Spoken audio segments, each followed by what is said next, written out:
या बातमीपत्राचे प्रायोजक आहे श्री निखिल पोटाबत्ती यांच्या व्यवस्थापनाखाली सुरू असलेला कोंडल फंक्शन हॉलच, श्री राजय्या प्रभाकर गज्जम यांचं प्रभाकर स्टील, डॉक्टर श्वेता होले पाटील यांचे Vaishnavi skin care and laser clinic, doctor Suryaprakash Rajesh Kothe यांचं Kothe's gastro liver care and GI endoscopy centre, doctor BP Ubale यांचे आयुष हॉस्पिटल.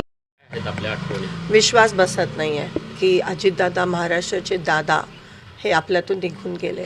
जेव्हा सकाळी न्यूज आली की प्लेन क्रॅश झाला तेव्हा मनात सगळ्यांनी प्रार्थना केली की त्या प्लेनमध्ये अजितदादा नसावे किंवा उपचारासाठी हॉस्पिटलमध्ये.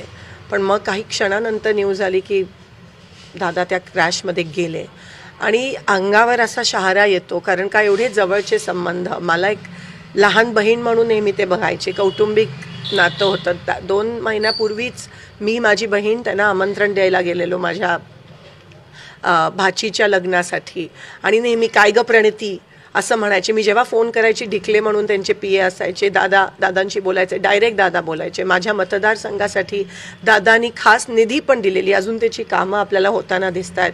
मी MLA होती, आमदार होती, तेव्हा पण दादा बोलून त्यांना अभिमान वाटला जेव्हा मी पहिल्यांदा निवडून आली आणि नेहमी मला गाईड करायचे की हे असं ते असं. दादांची काम करण्याची पद्धत तुम्हाला सगळ्यांना माहिती आहे, अशी काम करण्याची पद्धत कोणाचीच नाही आहे आजपर्यंत महाराष्ट्रात.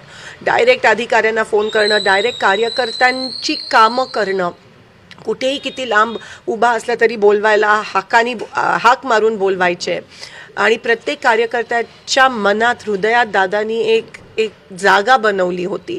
आज कोणत्याही पक्षाचा असला तरी आज त्याच्या डोळ्यात अश्रू आलेत की दादा महाराष्ट्राचा अजितदादा नाही आहे. 2-3 महिन्यापासून दादा दिल खुलास बिनधास्त म्हणजे जगत होते. जिल्हा परिषद इलेक्शन्स आहेत, दादा एक वेळेसाठी खूप पर्टिक्युलर होते. जर 9ला मीटिंग असायची तर 9ला 10 मिनटं असताना ते तिथे उपस्थित असायचे आणि सारखं एकदम हेक्टिक लाईफस्टाईल. ते ज्या विमानातून गेले, आज त्यांचा तो क्रॅश झाला, ते पण बारामतीमध्ये स्वतःच्या गावात क्रॅश होणं, ह्याच्यापेक्षा धक्कादायक काय न्यूज असू शकते. ते विमान, त्याच विमानातून ते सोलापूरला अनेकदा आले, ते त्यांचं नेहमीचं सॉलिड विमान होतं VSR.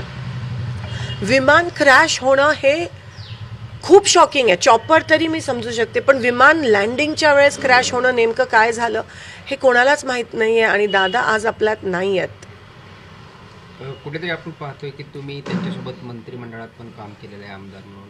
काय त्यांच्या आठवणी? मी पहिल्यांदा आमदार झाली 2009 मध्ये, तेव्हा दादा बघितलं मला विधानसभेत आणि अभिमान वाटला त्यांना. तेव्हा मी सगळे एकत्र होतो आणि तेव्हा दादांचं स्वप्न अनेक वर्षाचं मुख्यमंत्री बनायचं, पण कधी कधी ना मुख्यमंत्र्यांकडे कमी आणि दादांकडे आम्ही जास्त जायचो आणि हक्कानी ते बोलवायचे, बसवायचे, काम निधी द्यायचे प्रत्येकाला, कार्यकर्ता असेल, आमदार असेल.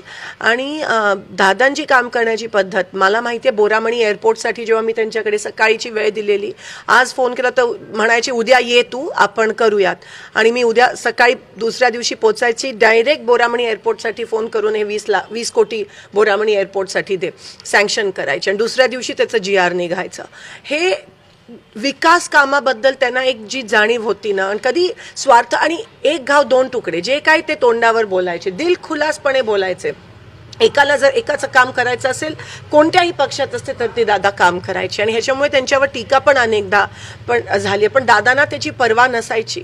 आज पण ते ज्या पद्धतीत आपल्या लोकांसाठी, त्यांच्या लोकांसाठी वन फिरायचे प्रचारासाठी, कोणी बोलवलं तर लगेच जायचे, फोन उचलायचे. हे तुम्हाला दिसणार नाही अनेक लोकांमध्ये महाराष्ट्रात.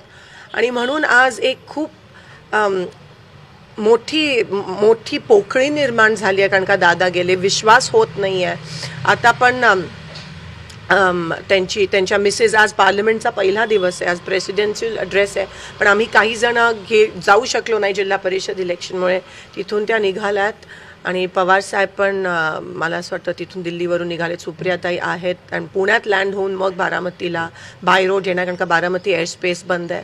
पण मला विश्वास होत नाही. आणि ते त्यांचं विमान म्हणजे जे आपण म्हणतो की ट्विन इंजिन असायला पाहिजे, सॉलिड, ते त्या बाबतीत पर्टिक्युलर होते. आणि क्रॅश होणं बारामतीत, स्वतःच्या गावात, खूप मोठा लॉस महाराष्ट्रासाठी.